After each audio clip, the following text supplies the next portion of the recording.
Son máis de 8.000 moedas, pero é unha cantidade que se está incrementando diariamente desde que o museo se inaugurou en 1932.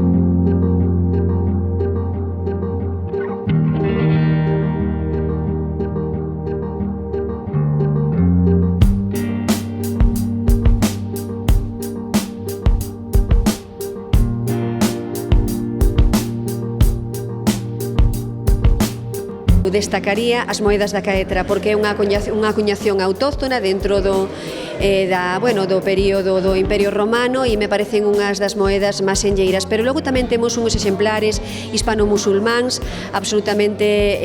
espectaculares e logo tamén temos algunha moeda senlleira de época medieval estranxeira, concretamente de países xermánicos e da Italia tamén, da actual Italia, que daquela non era.